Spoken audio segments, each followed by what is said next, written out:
Tumayo po ang lahat at tayo'y makiisa sa banal na misa na pamumunuan ng ating kura paroko, Reverendo Padre Douglas D. Badong.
Sa ngalan ng Ama at ng Anak at ng Espiritu Santo, Amen. ang pagpapala ng ating Panginoong Hesus Kristo, ang pag-ibig ng Diyos Ama, at ang pagkikipagkaisa ng Espiritu Santo naway sumainyong lahat. At sumayo rin.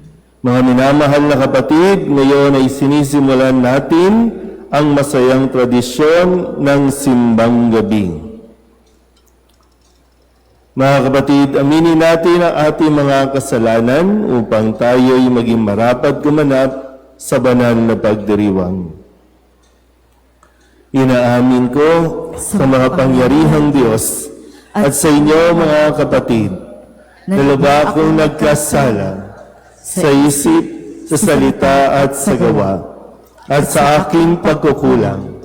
Kaya isinasamo ko sa mahal na Birhen Maria, sa lahat ng mga anghel at mga banal, at sa inyo mga kapatid, na ako'y panalangin sa Panginoong ating Diyos.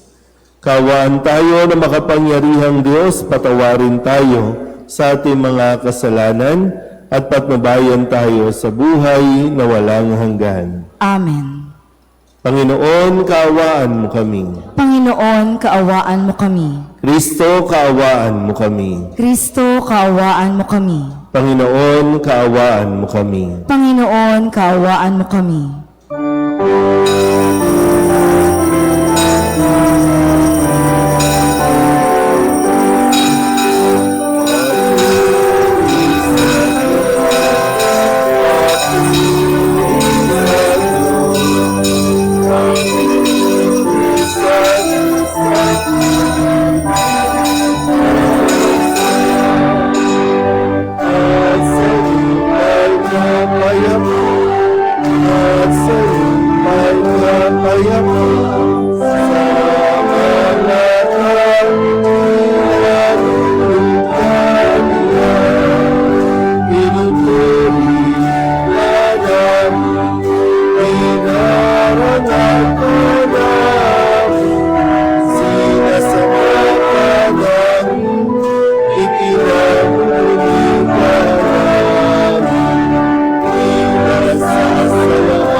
Manalangin tayo.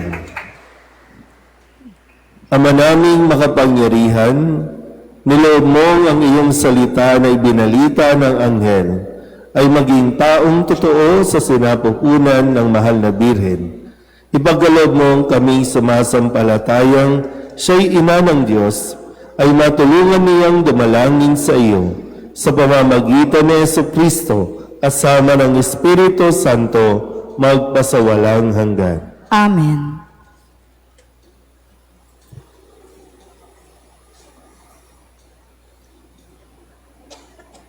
Pagbasa mula sa aklat ni Propeta Isaías. Ang sabi ng Panginoon sa kanyang bayan, ayon sa katarungan at laging matuwid ang inyong gagawin, ang pagliligtas ko'y di na magluluwat. Ito ay darating. Ito'y mahahayag sa inyong paningin. Mapalad ang taong gumagawa nito. Ang anak ng tao, ang tuntunin ito'y. Ginaganap niya ang marapat gawin sa araw ng pamamahinga. Sa gawang masama, ang kanyang sarili iniiwas. Di dapat sabihin ng isang dayuhang nakipagkaisa sa bayan ng Diyos na siya'y hindi papayagan ng Panginoon na makisama sa pagsamba ng kanyang bayan. Ito naman ang sabi ng Panginoon sa mga dating dayuhan na ngayoy kabilang sa kanyang bayan, buong pusong naglilingkod sa kanya, nangingilin sa araw ng pamamahinga at matapat na nag-iingat sa kanyang tipan. Dadalhin ko kayo sa Siyon sa aking banal na bundok. Ipadarama ko sa inyo ang kagalakan sa aking templo. Tatanggapin ko ang inyong mga handog at ang templo ko'y tatawaging bahay dalanginan ng lahat ng bansa. Ipinangako pa ng Panginoon sa mga Israelitang ibinalik niya mula sa pagkatapon na marami pa siyang isasama sa kanila para mapabilang sa kaniyang bayan. Ang salita ng Diyos. Salamat sa Diyos.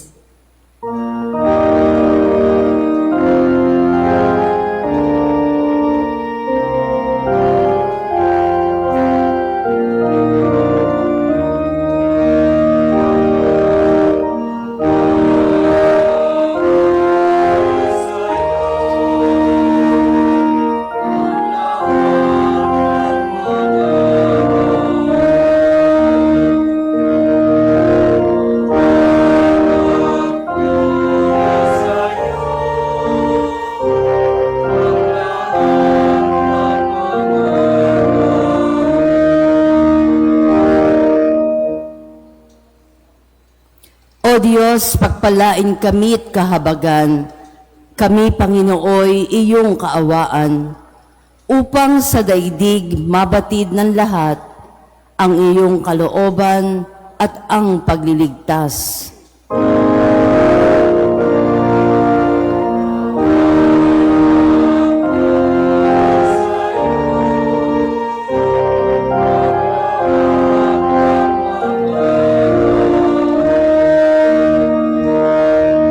Naway purihin ka ng mga nilikha, pagkat matuwid kang humatol sa badla. Ikaw ang patnubay ng lahat ng bansa.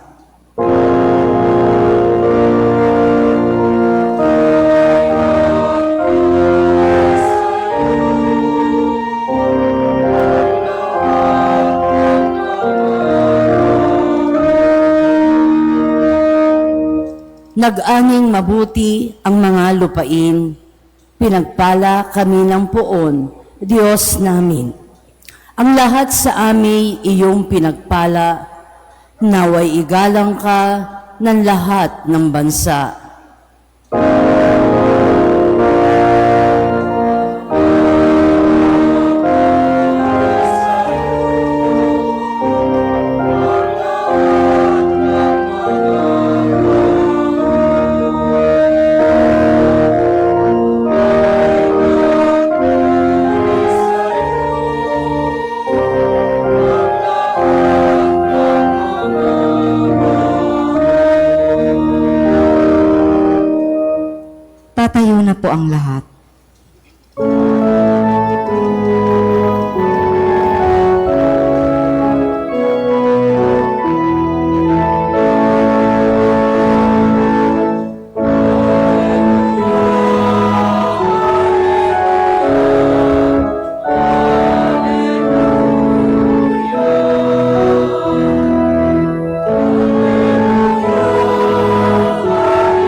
Halina't kami dalawin, kapayapaan mo'y dalhin, upang umiral sa amin.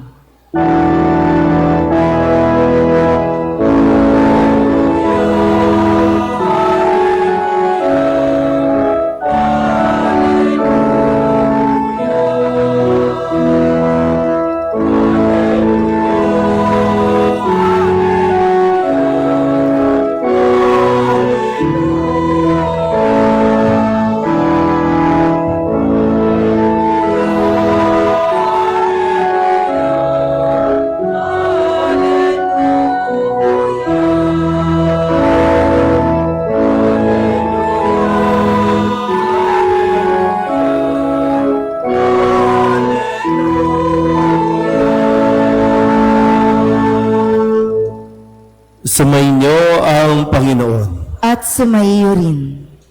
Ang simula ng mabuting balita ng Panginoon ayon kay San Juan.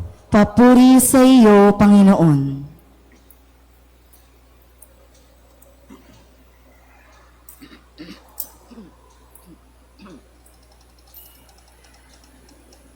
Noong panahong iyon, sinabi ni Jesus sa mga Hudyo, "Nagpasugo kayo kay Juan at magpatotoo siya tungkol sa katotohanan. Hindi sa kailangan ko ang patotoo ng tao. Sinasabi ko lamang ito para mailigtas kayo.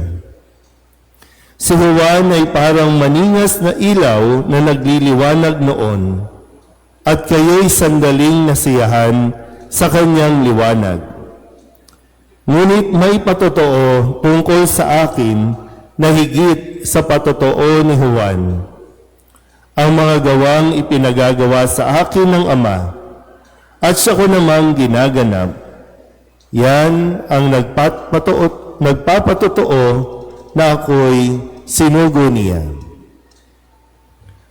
Ang mabuting balita ng Panginoon. Pinupuri ka namin, Panginoong Hesukristo. Isang magandang umaga po sa inyong lahat. Magandang umaga po, Father. Palapakan natin ang Panginoon.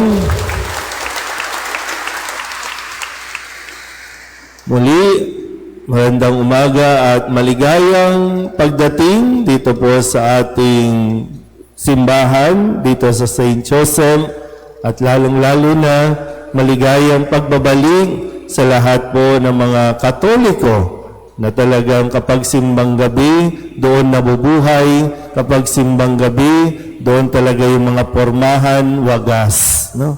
Tingnan nyo nga mga porma ng katabi ninyo. Maganda ba? Ang tanong, naligo ba? Ayan lang, no?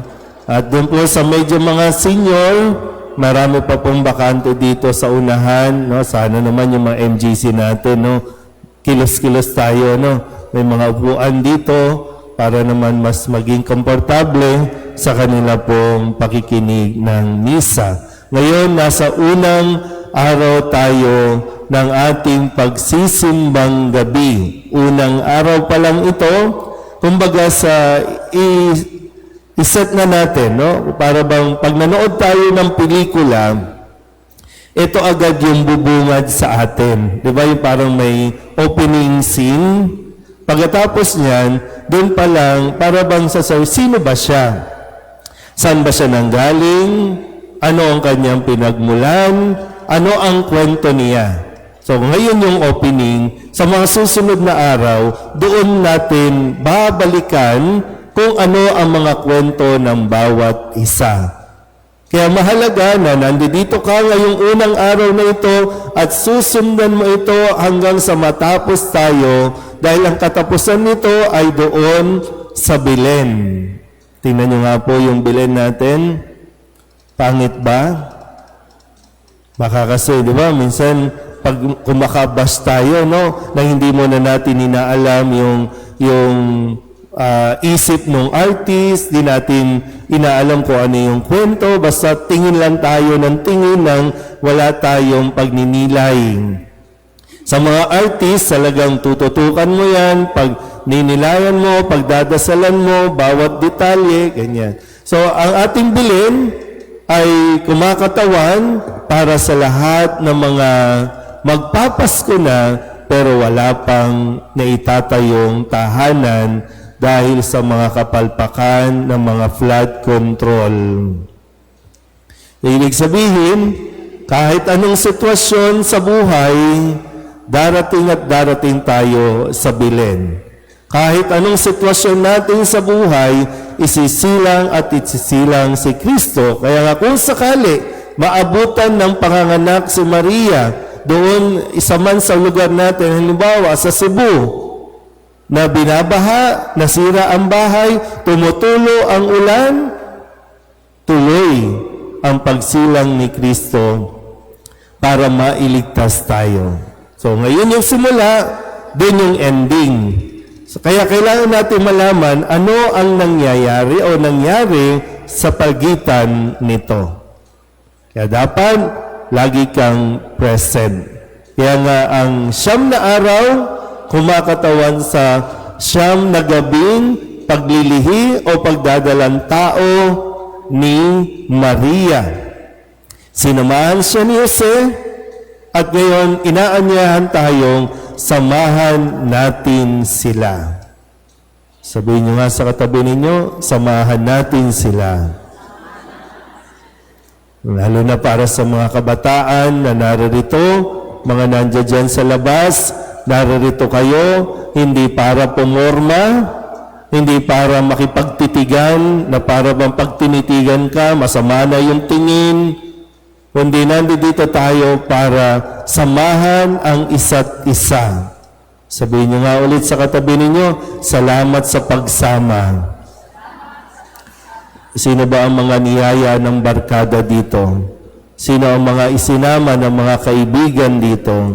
Isinama ng mga magulang o kung sino man ang nagatid sa iyo, ang nagsama sa iyo dito, ang nag-wake up call sa iyo, nag-text, tumawag, gising na, alas 3 na, 3:30 na, o hanggang sa 3:45 na, huwag ka nang maligo, halika na, malilate na tayo. Pero pasalamatan mo siya, no? Pasalamatan natin na naririto tayo dahil ngayon, sa unang araw, ipinapakilala sa atin ang katotohanan. Sabihin niyo nga po, katotohanan. Ulit, katotohanan. At narinig natin na ang katotohanan ang magpapalaya sa atin. Ang katotohanan walang iba kundi si Kristo na isinilang doon sa Belen at ngayon ay muling isisilang sa bawat puso ng mga taong naniniwala at maniniwala sa Kanya. Pero siyempre, maganda rin na sa araw na ito, mapagnilayan natin ang katotohanan. Gaano ba tayo nagiging totoo? Marami na pong fake sa paligid. Minsan kahit kasama mo na sa buhay, kahit nga barkada mo na, hindi pa rin nagiging totoo sa iyo. Fake pa rin.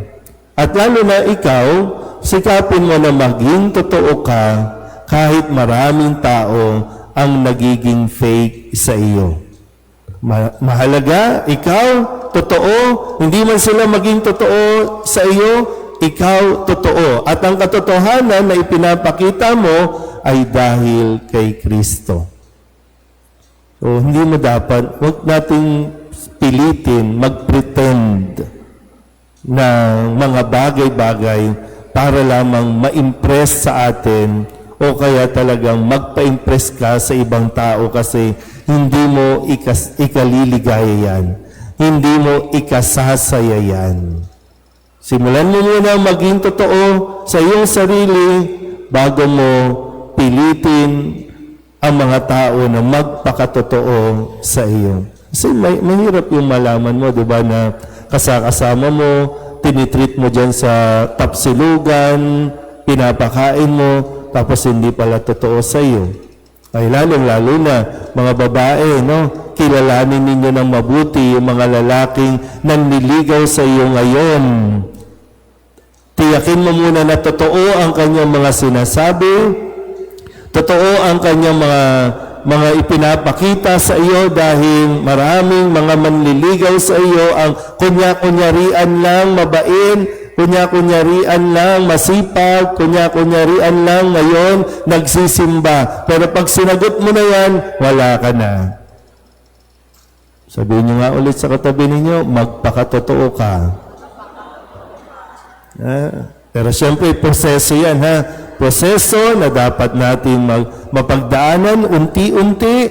Buksan mo ang iyong sarili, ipakilala mo ang iyong sarili, at kung sino man ang tatanggap sa iyo ng totoong ikaw, yun ang dapat mong samahan.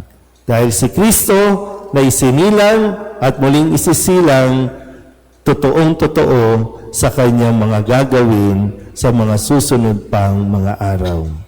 Amen?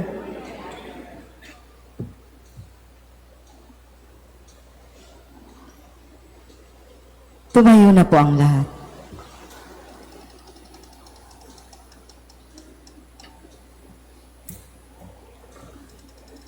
Manalangin tayo sa Ama na nagsugo kay Jesus, ang tunay na ilaw ng mundo, na ipinakilala ni Juan Bautista sa madla.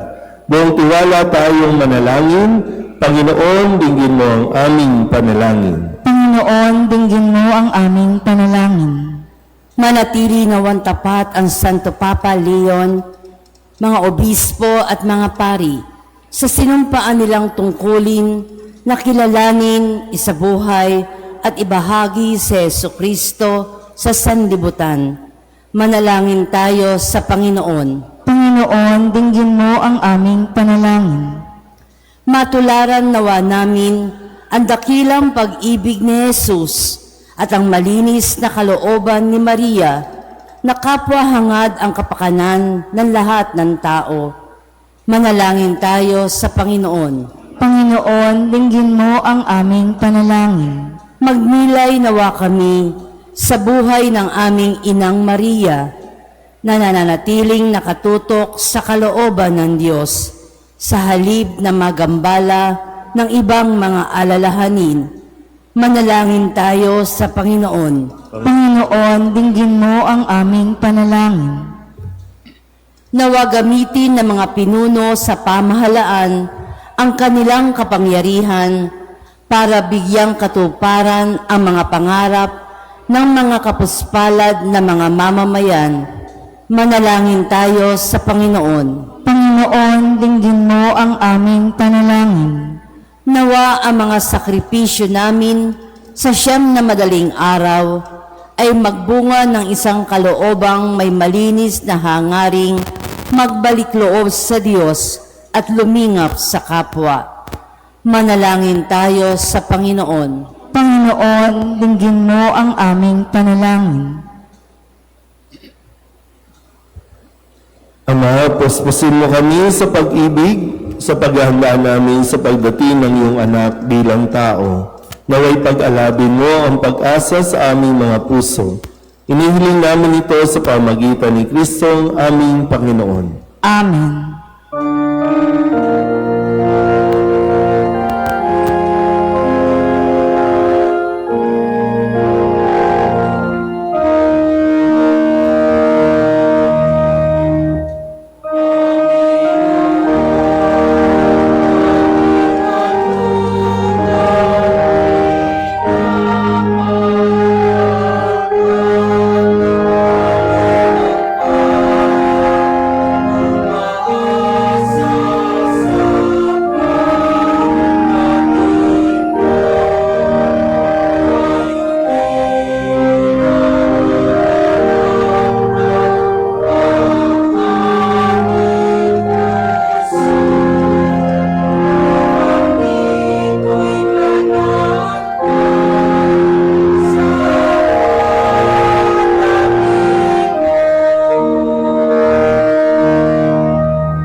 Manalangin kayo mga kapatid upang paghahain natin ay kalugdan ng Diyos amang makapangyarihan.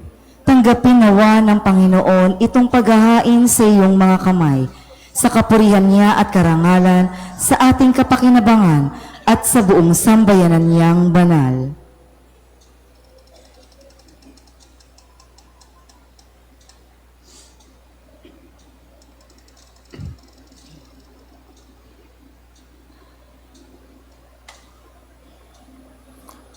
Ama naming lumikha, ang mga alay naming nakahain sa iyong dambana ay pabanalinawa ng paglukob ng banal na Espiritu na pumuspos sa sinapupunan ng mahal na Birheng Maria upang magdalang tao at magsilang sa iyong anak na siyang namamagitan magpasawalang hanggan. Amen. Sumainyo ang Panginoon. At sumaiyo rin. Itaas sa Diyos ang inyong puso at diwa. Itinaas na namin sa Panginoon. Pasalamatan natin ang Panginoong ating Diyos. Marapat na siya ay pasalamatan. Ama naming makapangyarihan, tunay ngang marapat na ikaw ay aming pasalamatan sa pamamagitan ni Jesucristo na aming Panginoon. Ang pagsusugo mo sa Kanya ay ipinahayag ng lahat ng mga propeta.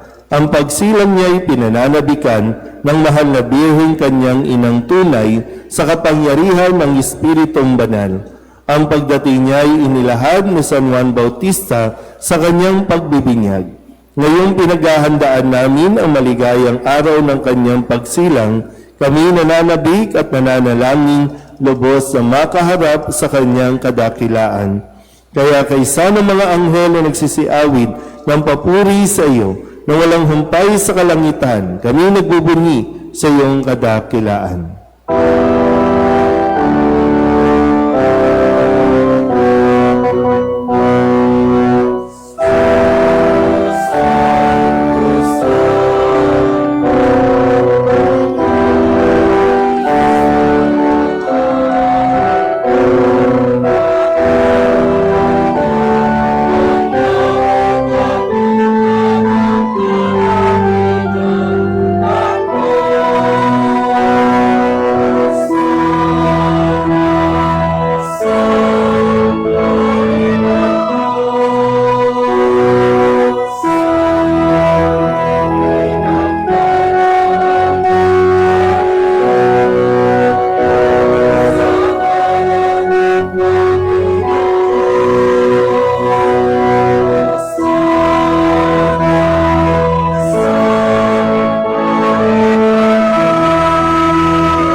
Ama naming banal, ikaw ang bukal ng tanang kabanalan. Kaya't sa pamamagitan ng iyong Espiritu, gawin mong banal ang kaloob na ito upang para sa amin maging katawan at dugo ng aming Panginoong Heso Kristo. Bago niya pinagtiis ang kusang loob na maging handog, hinawakan niyang tinapay, pinasalamatan kaniya, pinaghati-hati niya iyon, iniabot sa kanyang mga alagad at sinabi, tanggapin ninyong lahat ito at kanin, ito ang aking katawan na ihahandog para sa inyo.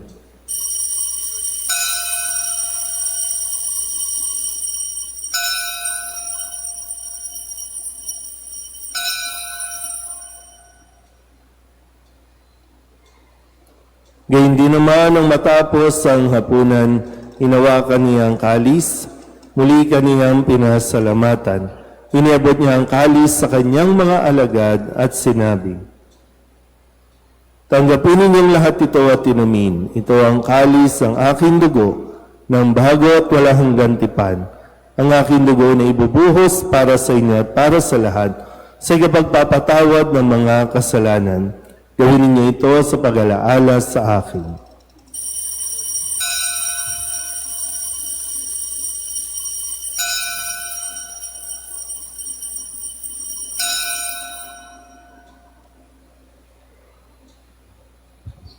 Ipagbunyi natin ang misteryo ng pananampalataya.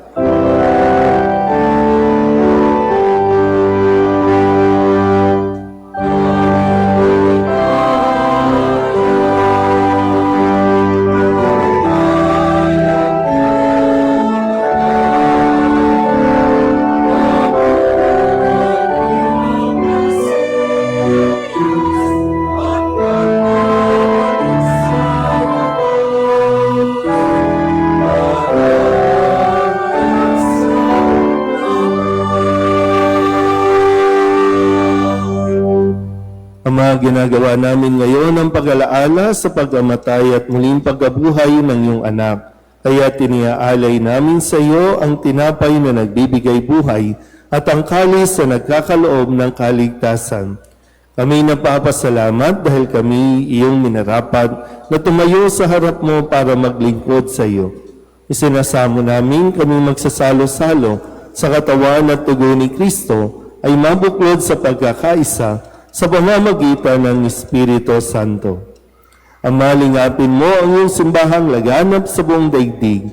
Puspusin mo kami sa pag-ibig kay isa ni Leon na aming Papa at ni Jose na aming Obispo at ng Tanang Kaparian.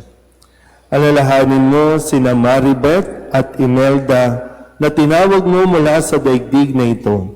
Nung sila'y binyagan, sila'y nakaisa ni Kristo sa pagkamatay. Ngayong sila'y pumanaw, naway makaisa sila ni Kristo sa pagkabuhay. Alalahanin mo rin ang mga kapatid naming nahimlay na may pag-asang sila'y muling mabubuhay, gayon din ang lahat ng mga pumanaw. Kawaan mo sila at patuloyin sa iyong kaliwanagan. Kawaan mo at pagindapating kaming lahat na makasalo sa iyong buhay na walang wakas. Kaysa ng mahal na Birheng Maria, ni Ina ng Diyos, ng kabiyak ng puso niyang si San Jose, kaysa ng mga apostol at ng lahat ng mga banal na namuhay dito sa daigdig ng kalugod-lugod sa iyo, may pagdiwang nawa namin ang pagpupuri sa ikararangal mo sa pamamagitan ng iyong anak na aming Panginoong Heso Kristo. Sa pamamagitan ng Kristo, kasama niya at sa Kanya, ang lahat ng parangal at papuri ay sa iyo, Diyos Amang makapangyarihan, kasama ng Espiritu Santo, magpasawalang hanggan.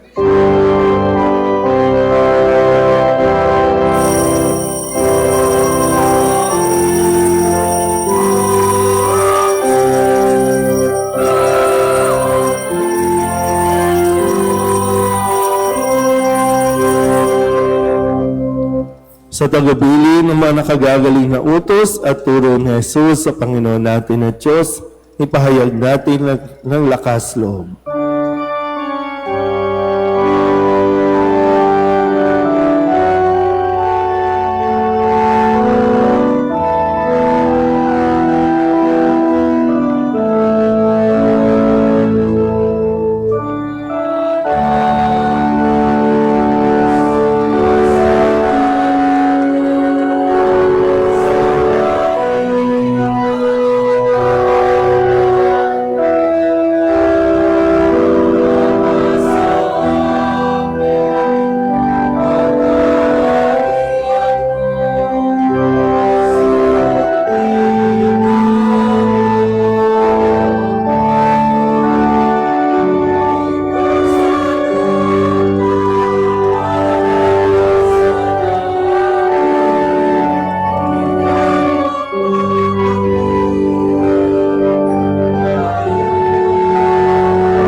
Hinihiling namin kami iadya sa lahat ng masama, pagkalooban ng kapayapaan araw-araw, iligtas sa kasalanan, at ilayo sa lahat ng kapahamakan, samantalang aming pinananabikan ang dakilang araw ng pagpapahayag ng tagapagligtas naming sa Heso Kristo.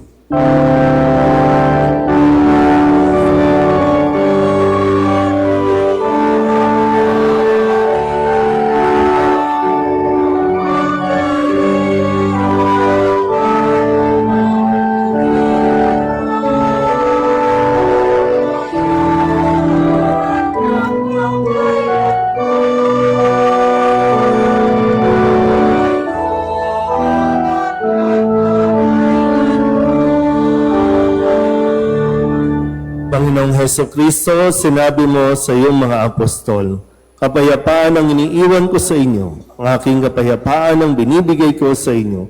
Tunghen mo ang aming pananampalataya at huwag ang aming mga pagkakasala. Pagkalooban mo kami ng kapayapaan at pagkakaisa ayon sa iyong kalooban, kasama ng Espiritu Santo, magpasawalang hanggan. Amen. Ang kapayapaan ng Panginoon ay laging sumainyo. At sumaiyo rin. Mabigayan tayo ng kapayapaan sa isa't isa.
Ito ang kordero ng Diyos. Ito ang nag-aalis ng kasalanan ng sanlibutan. Mapalad ang mga inaanyayahan sa kanyang piging.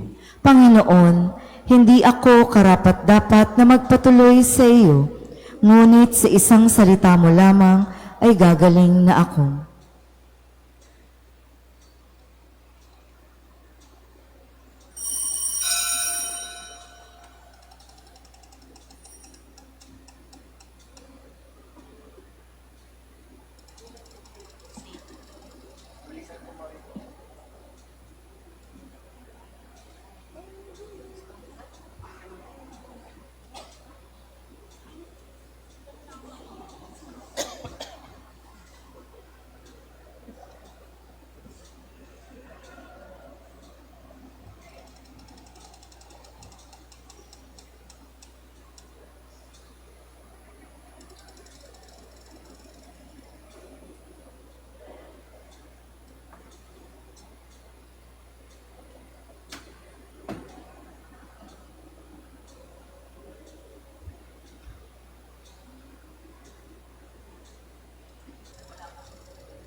Magsiluhod po ang lahat. Panalangin kay San Jose. Abang tagapangalaga ng tagapagligtas, kabiyak na puso ng mahal na Birheng Maria, sa iyo ipinagkatiwala ng Diyos ang kaisa-isa niyang anak. Sa iyo nagtiwala si Maria. Sa piling mo, si Kristo'y naging tao. Maging ama ka rin sa amin, pinagpalang Jose, at gabayan mo kami sa landas ng buhay. Ihingi mo kami ng biyaya, awa at tapang, at ipagtanggol kami sa lahat ng masama. Amen. Magsitayo na po ang lahat. Manalangin tayo. Ama naming mapagmahal, sa aming pagsasalo sa banal na hain, lagi nawa naming madama ang iyong kagandahang loob upang kami magkamit ng kaligtasan, pakundangan sa pagkakatawang tao ng iyong anak, ngayong aming ginugunita ang kanyang ina, sa pamamagitan din ni Hesus Kristo kasama ng Espiritu Santo, magpasawalang hanggan. Amen. Magsiupo sumandali para sa pamparokyang pabatid. Sa pagdiriwang ng nalalapit na Pasko, iniimbitahan ang lahat na makiisa sa lahat ng gawain ng parokya patungkol sa Kapaskuhan. Isa po rito ang kahilingan at handog kay Niño Jesus. Isulat po sa papel ang inyong kahilingan at ilagay sa sobre ang kahilingan at ang handog at ihulog sa kahon sa harap ng Belen. Sama-sama nating kulayan ang ating parish Christmas tree sa pamamagitan ng pagbili ng Christmas balls. Bawat donasyon na inyong ipapaabot ay malaking tulong para sa ongoing renovation projects ng ating simbahan. Sa mga interesado, mangyaring tumungo sa booth sa patio ng simbahan. Maraming salamat po. Magsitayo na po ang lahat. Sumayin niyo ang Panginoon. At sumayo rin. Iyuko ninyo ang inyong mga ulo habang iginagawad ang pagbabasbas. Ang makapangyarihang Diyos, Ama ng bugtong na anak, na naparito na noon at tinihintay natin bumalik ngayon, ay siya namang magpabanal sa inyo, pakundangan sa liwanag ng kanyang pagdating, at siya rin nawang pumuspos sa inyo sa pagpapala, ngayon at magpasawalang hanggan. Amen. At tataginawa niya kayo sa pananampalataya, paligayahin sa pag-asa at pakilusin sa pag-ibig na puspos ng sigla, ngayon at magpasawalang hanggan. Amen. Kayong nagagalak sa pagdating ng nagkatawang taong manunubos, ay puspusin nawa niya ng gantimpalang buhay na di matatapos kapag siya'y dumating ng may kadakilaang lubos, magpasawalang hanggan. Amen. At pagpalain kayo ng makapangyarihang Diyos, Ama at Anak at Espiritu Santo.